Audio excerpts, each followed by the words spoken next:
መጽሐፈ ሳሙኤል ካል ምዕራፍ 8 ከዚህም በኋላ ዳዊት ፍልስጥኤማውያንን መታ አዋረዳቸውም። ከፍልስጥኤማውያንም እጅ ሜቴግ አማ የተባለችውን ከተማ ወሰደ። ሞዓብን መታ፣ ሞዓባውያንንም በምድር ጥሎ በገመድ ሰፈራቸው። በሁለትም ገመድ ለሞት በአንድም ገመድ ሙሉ ለሕይወት ሰፈራቸው።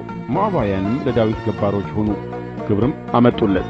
ዳዊትም ደግሞ በኤፍራጥስ ወንዝ አጠገብ የነበረውን ግዛት መልሶ ለመያዝ በሄደ ጊዜ የረአብን ልጅ የሱባን ንጉሥ አድርአዛርን መታ። ዳዊትም ከእርሱ 1700 ፈረሰኞች 20 ሺህም እግረኞች ያዘ። ዳዊትም የሰረገለኛውን ፈረስ ሁሉ ቋንጃ ቈረጠ፣ ለ100 ሰረገላ ብቻ አስቀረ።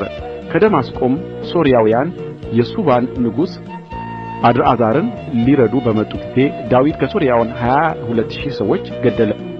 ዳዊትም በደማስቆ ሶርያ ጭፍሮች አኖረ። ሶርያውያንም ለዳዊት ገባሮች ሆኑ፣ ግብርም አመጡለት። እግዚአብሔርም ዳዊት በሄደበት ሁሉ ድልን ሰጠው። ዳዊትም ለአድርአዛር ባሪያዎች የነበሩትን የወርቅ ጋሾች ወሰደ፣ ወደ ኢየሩሳሌምም ይዞአቸው መጣ። ንጉሡም ዳዊት ከአድርአዛር ከተሞች ከቤጥሐና ከቤሮታይ እጅግ ብዙ ናስ ወሰደ።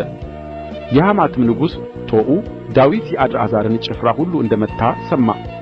ቶዑም ከአድርአዛር ጋር ሁልጊዜ ይዋጋ ነበርና ዳዊት አድርአዛርን ድል ስለ መታ ቶዑ ልጁን አዶራምን ደኅንነቱን ይጠይቅ ዘንድ ይመርቀውም ዘንድ ወደ ንጉሥ ዳዊት ላከው።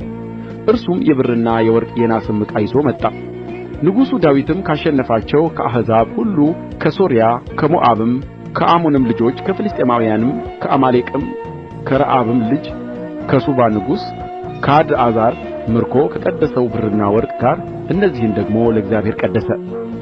ዳዊትም በተመለሰ ጊዜ በኤዶምያስ 18000 ሰዎች በጨው ሸለቆ ውስጥ በመምታቱ ስሙ ተጠራ። በኤዶምያስም ሁሉ ጭፍሮች አኖረ።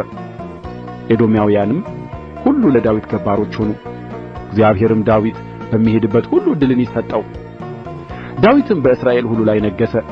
ዳዊትም ለሕዝቡ ሁሉ ፍርድንና ጽድቅን አደረገላቸው። የጽሩያ ልጅ ኢዮአብም የሠራዊት አለቃ ነበረ። የአሒሉድም ልጅ ኢዮሳፍጥ ታሪክ ጸሐፊ ነበረ። የአኪጦብም ልጅ ሳዶቅ የአቢሜሌክም ልጅ አብያታር ካህናት ነበሩ። ሠራያም ጸሐፊ ነበረ። የዮዳሄ ልጅ በናያስ በከሊታውያንና በፈሊታውያን ላይ ነበረ። የዳዊትም ልጆች አማካሪዎች ነበሩ።